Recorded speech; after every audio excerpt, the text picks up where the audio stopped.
За өнөөдөр бол улсын хурлын гишүүд бүгдээрээ уг нь мэдж байгаа бид нэг тодорхой хэргийн мөрдөн шалгах ажиллагаанд бас хөндлөнгөөс оролцоод баймааргүй байна. Нийгмийн талцлыг бас өдөмөргүй байна. Улсын хурлын гишүүдийн хувьд бол ажил үүрэгдээ ухамсарлаж жоо хариуцлагатай хандмаар нь хэлж байгаа үг одоо мэдгдлүүд одоо гарч байна. Тэгээ бидний хувьд юу хийх ёстой юм бэ гэхээр ер нь бид нар нийгмийн аргахаар ингээд маш их талцдаг болсон.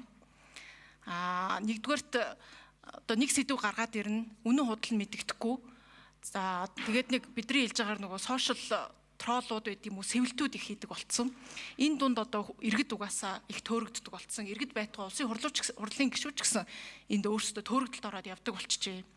Энэ кейс ч гэсэн бас энэний нэг жишээ гэж бодож байна. За яг өнөөдөр бол бид хүний эрхийн комиссийн гишүүний дүгнэлтийг сонслоо. Ер нь нөхцөл байдал бүгдээрээ бид нар сая нэг 13 хоногийн 10 орчим хоногийн хугацаанд дүгнэлт хийлээ. Процесс дээр бас алдаа байна. Ойлгомжгүй тодорхойгүй зүйл байна гэдэг.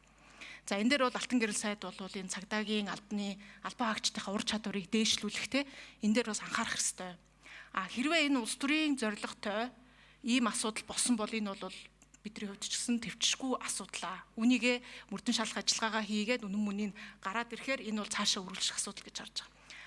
Яг бидний хувьд одоо хараад дүгнэхэд энэ гишүүд бас ингээд хүндэж ин л доо.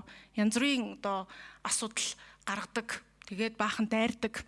Сошиал дээр ялдаг. Ер нь бол сошиал одоо энэ сэвэлт байд юм уу, тролл байд юм уу, энүүгээрээ буруутан хүнч, буруугүй инхийн цагаан тагтаа шиг болоод ямар нэгэн буруугүй хүнч маш муухай хүн болох ингээ харагддаг л болчиход байгаа шүү дээ. Тэр энэ дээр улсын хурал бид нар одоо ард түмнийхээ элч төлөөлөгчүүд юу хийх ёстой юм бэ? Энэ сошиал дээрх худал мэдээллийг цацдаг энэ асуудал дээрээ бид нар яаж хандах ёстой юм бэ? Хууль эрх зүйн орчноо яаж анхаарах ёстой юм бэ гэдэг дээр уг нь анхаармаар байна. Бидний нөгөө lesson learned буюу эндээс авч гарах дүгнэлт, диалог хийгээд энийгээ шийдэх асуудал бол ийм гэж харж байгаа. Тэрнээс нэгнийх нь одоо гэр бүлийн гишүүний юм болохоор киноны асуулт чинь дгүй.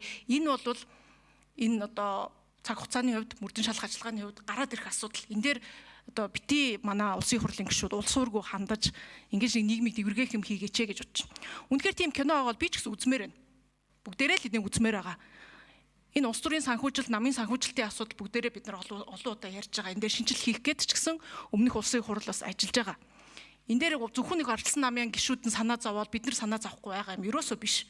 Бүгдээрээ адилхан энийгээ шийдий. Асуудал нь юу вэ гэж байгаа. Харин үүн дээр гишүүд маань ажил хэрэгч хандаасаа гэж хүсэж байгаа.